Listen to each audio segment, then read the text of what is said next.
Hi, I'm Maria Brooks. I am a spiritual teacher, a holy shaman, a healer, with the mission that is of Mary Magdalene to birth the divine self. This is the journey that we are all embarking on, some of us willingly, others will go screaming and shouting, but there really is a need for us all to ascend. There are many levels to this understanding, but in the video I want to present that was made in 2008, these were telling of our development in my very early stage of development. I was 42 in 1991, and that's when I became consciously aware of this situation and need to change. It came, I was a school teacher, I was very unhappy, I didn't know what I was doing with my life, that I should be so miserable in my heart. And I kind of fell into self-help groups and started my journey back to the self. This journey, this video that will follow is called Taming the Mind and Cleansing the Soul. And I think today, which is 30 years on, people understand this more readily. But when I began my classes at this time,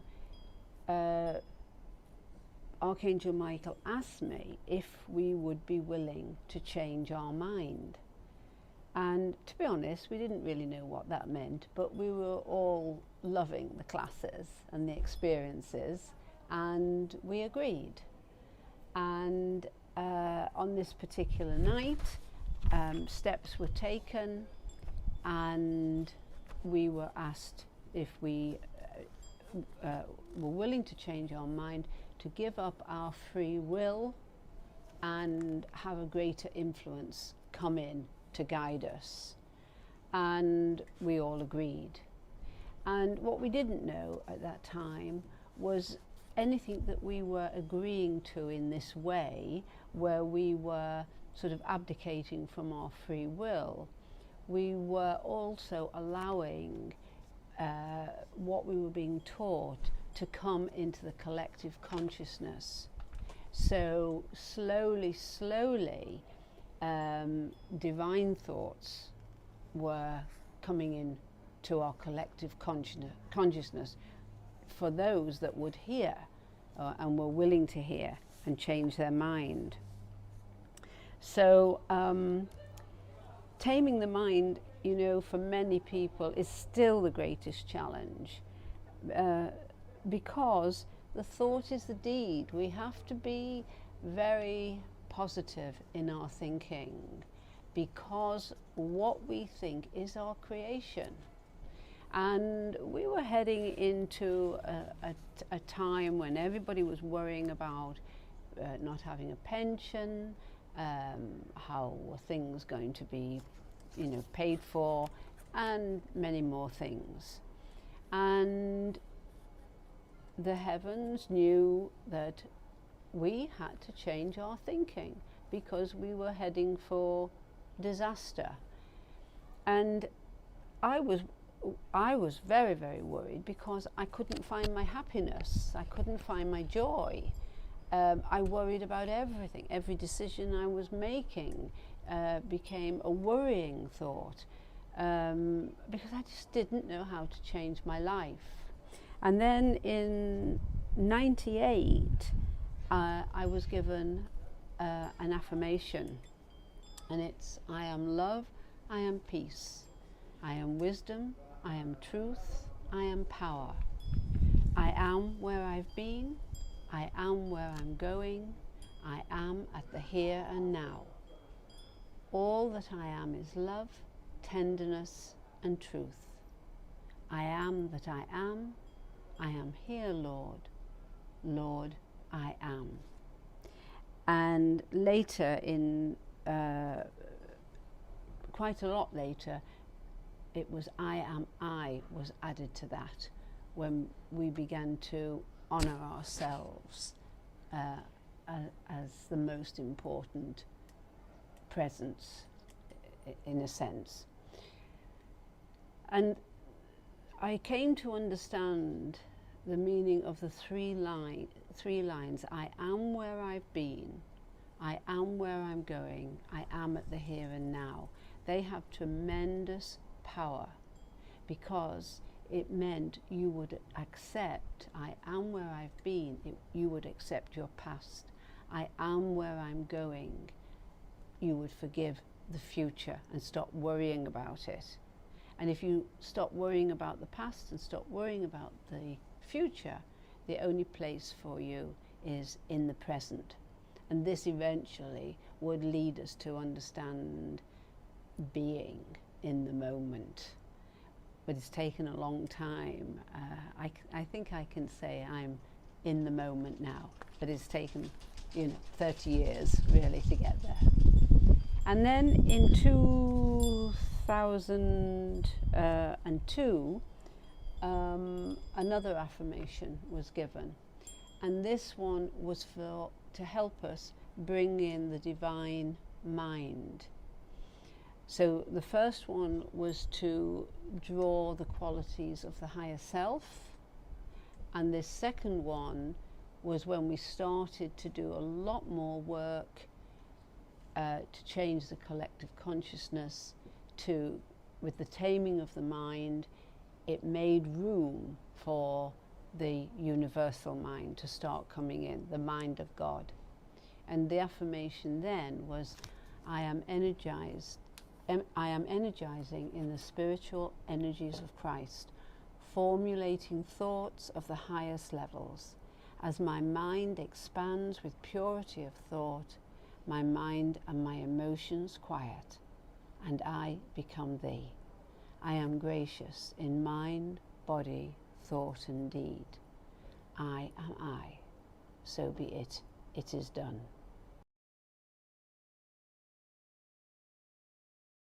Hello, my name is Maria Brooks. My angelic name is Sola Angelica. We are all working towards taming the mind and cleansing the soul. And by doing that, purifying the body so that we will have a pure vessel for our angelic form to present itself. This is generally known as ascension. And as we cleanse the soul, all the time our divine presence is moving closer and closer towards us. At some point, if we work hard enough, that angelic form will have a vehicle here on earth to exist in. And it's my belief that in the not too distant future, there quite literally will be angelic beings walking this earth. And those presences have a higher mind. And this is why we need to tame the mind, so that we can keep that out of the way when our divine form presents itself. Because we will be thinking through the heart and not the head. It's an exciting time. You get quite literally feel this angelic being, wings and all, when you are in that energy field. At my retreats and classes, as a shaman, I'm able to change the vibration so that anyone participating can have that opportunity of feeling who they truly are. And each one of us is like a snowflake, totally individual. And as an individual, there is no need to compare yourself with anybody else, because you are totally unique and you're there for a purpose. You are the smallest aspect of God, and you've got the opportunity to grow into a bigger and bigger and bigger aspect of God. And God is pure thought. So keep on making the effort to make room for your higher self to come visiting.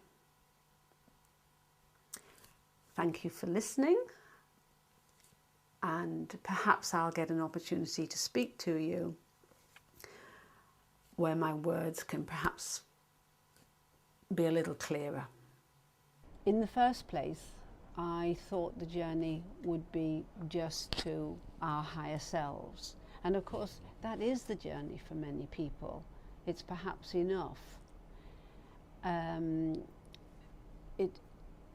But once you make the journey to your higher self and you start responding from the heart, you've tamed the mind, taking the authority back, and giving it to the heart self, you begin to trust yourself a lot more. You begin to learn that this aspect of yourself is your best friend. This aspect of yourself is not going to lie to you. It will support you. But the journey is up to you, how far you are willing to go, how far you can find the courage to go on this journey, because it can be extremely painful as you are addressing karmic situations. And we are actually meant to be able to feel a pinprick of pain. And when you feel a pinprick, wherever it is in your body, we are really meant to think, hello, what's going on here? What's this telling me? And when you ask yourself, you're asking your higher self, thoughts float up and give you a clue to what is still hurting you, maybe, what is disturbing you. And the way to heal is to take a look at it, address the situation, forgive the situation. And as you do that with the forgiveness, your vibration is changing and you are becoming a lighter presence all the time. And our higher self form in this understanding is of an angel. And the more you cleanse your soul, the lighter you become, and the more in line with the vibration of this angelic self and truth. That's what you're becoming. You're becoming truth in reality. God is a divine thought, and the expression of that is unconditional love. So our journey is about becoming divine in our thinking, and then formulating thoughts of the highest levels. And as we do that, we create the future that we want.